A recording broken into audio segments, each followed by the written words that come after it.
एक आयताकार विद्यालय है उसका लंबाई, तो यहां लिख देते हैं विद्यालय की लंबाई।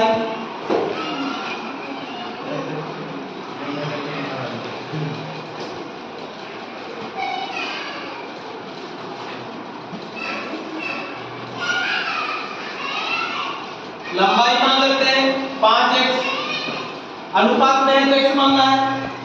चौड़ाई विद्यालय की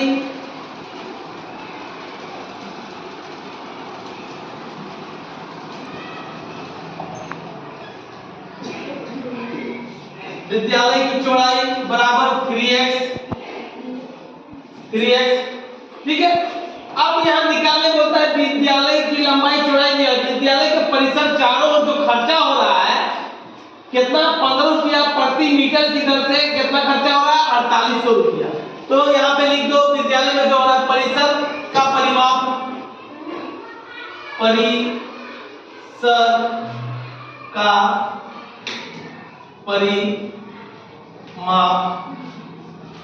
परिसर का परिमाप जो खर्चा हो रहा है कितना दिया है पैसा, 4800 रुपया बटे 15 रुपये से खर्चा हो रहा है तो बटे 15 दिया 15 दिया कितना होता है 45, 15 दिया 45, इधर कितना निकल गया 3, 15 गुना 30 तो कितना से कट गया 330। तो परिसर का परिमाप निकल गया, कितना निकल गया परिमाप 320 मीटर, है ना, ये निकल गया। अब आ जाओ निकालने बोलता है विद्यालय का लंबाई चौड़ाई, विद्यालय का लंबाई और चौड़ाई। तो हम लोग विद्यालय का परिमाप बराबर क्या होता है, एक लिखो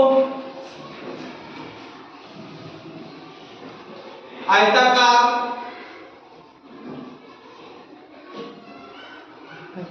विद्यालय का परिमाप बराबर होता है 2 × L + B, जानता है ना फॉर्मूला 2 × L + B। तो इसका परिमाप कितना दिया हुआ है 320 बराबर 2 लिख दो, L कितना दिया हुआ है बताओ, L कितना दिया हुआ है 5x, B कितना दिया हुआ है 3x, ठीक है। अब यहां 320 बराबर इसको कर दो 2 × इसको जोड़ेंगे तो कितना हो जाएगा 5 3 8x, मतलब 320 बराबर 8 गुना 16x होगा ना। अब यहां आ जाओ, यानी 16x को इधर कर दो और 320 को इधर कर दो, कोई दिक्कत नहीं।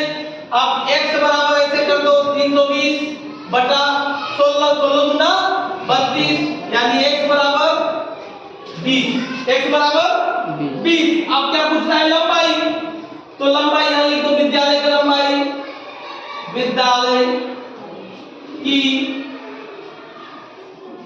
लंबाई कितना दिया हुआ है 5x, यानी 5x यानी 5 की जगह 5 लिख दो, x की जगह में 20 लिख दो, 20 बचे कितना होता है 100, ये होगा 100 मीटर, ठीक है। अब दूसरा क्या पूछ रहा है विद्यालय का चौड़ाई, यहां लिख दो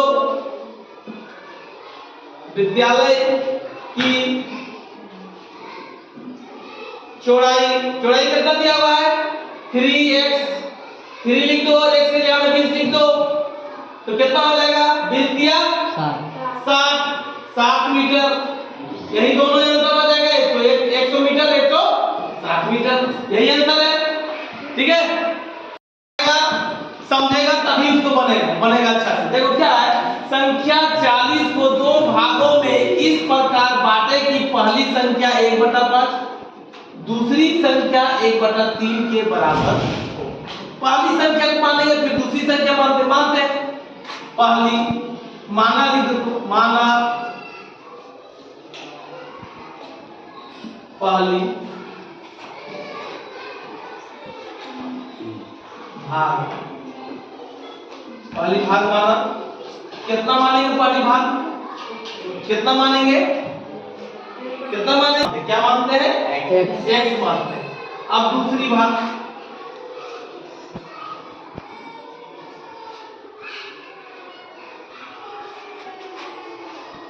40 माइनस x कर देते हैं, 40 माइनस x कर देते हैं।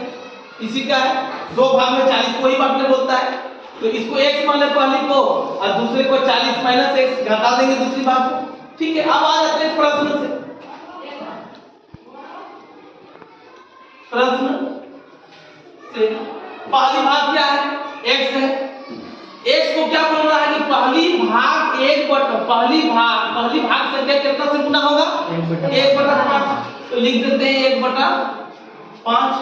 दूसरी भाग क्या है, 40 माइनस x कितना से गुना होगा, 1/3, तो यहाँ लिख दो गुने 1/3। ठीक है, अब क्या है, इसको गुना करेंगे तो हो जाएगा x बटा, होगा ना, होगा कि नहीं, पहले देखो, एक को एक से गुना करेंगे 1 और 5 के 5 हो जाएगा। अब यहाँ आ जाओ, ये होगा 1 से गुना, तो क्या हो जाएगा 40 माइनस x बटा, होगा ना। ठीक है, अब देखो यहाँ क्या करना है, आप इसको इससे और इसको इससे गुना करते हैं, हम लोग करते हैं कि नहीं, बस गुना करते हैं। जब बस गुना करेंगे तो ये हो जाएगा 3x बराबर 5 गुने 40 माइनस x, होगा ना। अब इसको 3x लिख देते हैं बराबर 40 को 5 से गुना करो, 200 होगा ना जी सर, माइनस 5x होगा ना। अब 3x यहाँ है, माइनस 5x को इधर ले आते हैं तो प्लस 5x बराबर 200 होगा।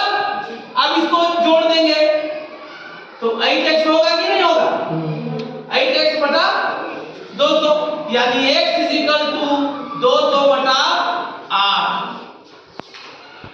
छोटा करते हैं, 2 चौका 8, 2 बचे 20, यानी 100। अब 25 चौका 100, यानी x बराबर कितना आया, x बराबर 25 आ गया मेरा, x बराबर कितना आया 25। अब आ जाओ पहली संख्या, पहली भाग मेरा कितना आएगा, x यानी 25, x यानी 25। दूसरी भाग बराबर 40 माइनस x, यही ना है, तो 40 लिख दो और x के मान 25 है ना, हटा दो तो कितना आएगा दूसरी भाग, 15।